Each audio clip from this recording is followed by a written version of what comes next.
us today, fellow Toastmasters and dear guests.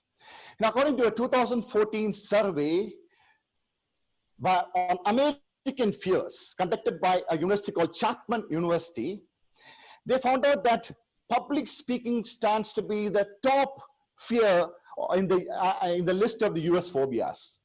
And number two came the fear of heights, and number three came the fear of bugs and snakes. But the number one stood the fear of public speaking. What makes speaking in front of a large crowd so scary? Now, one explanation comes from Darwin's theory of evolution. When Darwin visited a zoo in London, he decided to do an experiment. He put his face as close as possible, pressing onto a thick glass that was separating him from a poisonous snake. And every time the snake came across and was trying to strike him on that glass, he instantly jumped back. But actually, he did not have to jump back, because there was a thick glass separating him and the snake bite would never hurt him. So actually, Darwin came up with the conclusion that though we have reasoning powers, human beings continue to react in our primitive instincts. This is known as the fight or flight response. The fight or flight response means that it is actually a natural response that is designed to prepare animals to either flee when they face a danger or fight over it based on the kind of perceived threat that they see. Now, as speakers or as public speakers, we don't have the threat of anybody waiting there to eat us up. But then why do we get scared?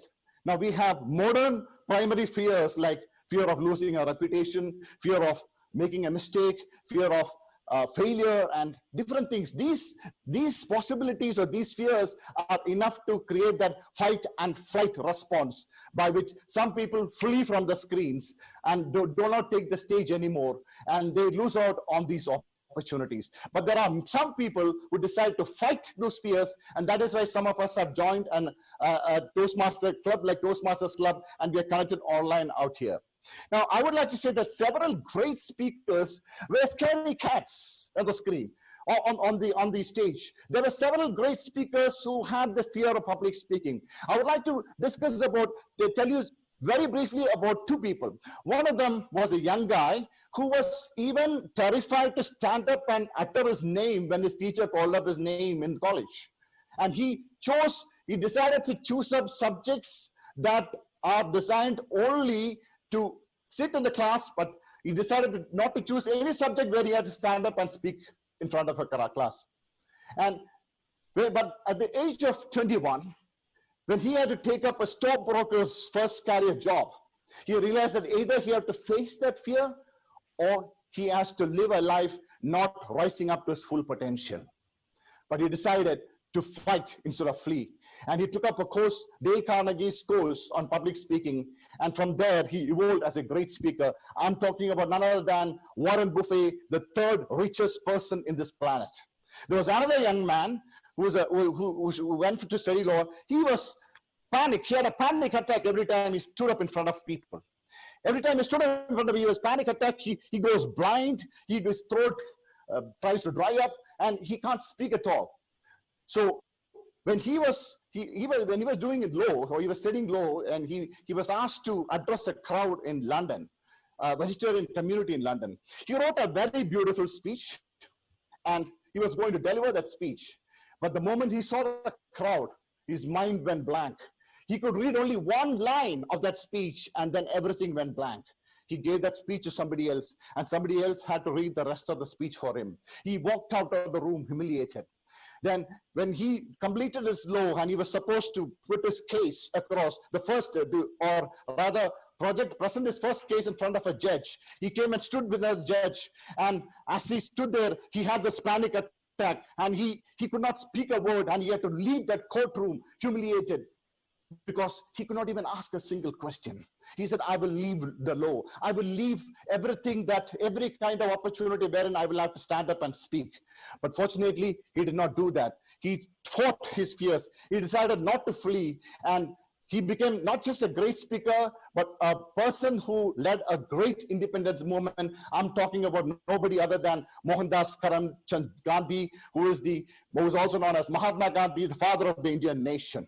There are many speakers. I can give you many examples of people who had the fear of public speaking, but who decided to fight in the fight and for fight or flee response. They decided to fight instead of fleeing, and they were able to overcome. And that makes it very clear that leaders are not born, but they are made.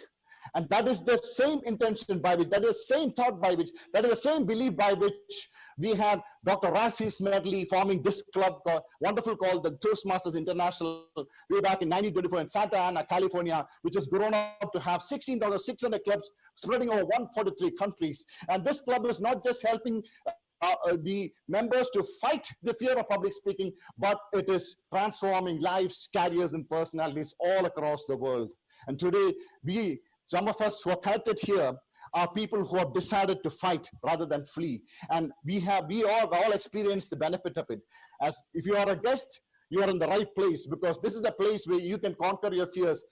We have 20 people, even if you go to a 50 people meeting, you will still have that fear, but every time is an opportunity. You would need to fight rather than flee, because two choices are given to you. But as a member, if you are a member, if you need to really get the full opportunity, the full benefit of this program, you need to be an active member.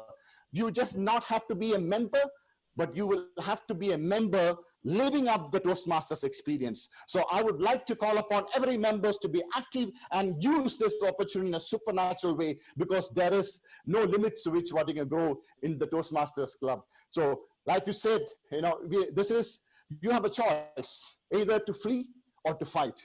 And if your choice is to fight, let us all fight together to become better communicators, better leaders, and also empowering others to be better leaders and better communicators. As the theme of the day goes, don't just say that I'm a Toastmaster, but live as a Toastmaster. Don't just say that I'm a Toastmaster, but do what you're supposed to be doing as a Toastmaster. Fellow Toastmasters, one more time, welcome to the 33rd meeting of the BITP Toastmasters Club. Proceeding forward, thank you.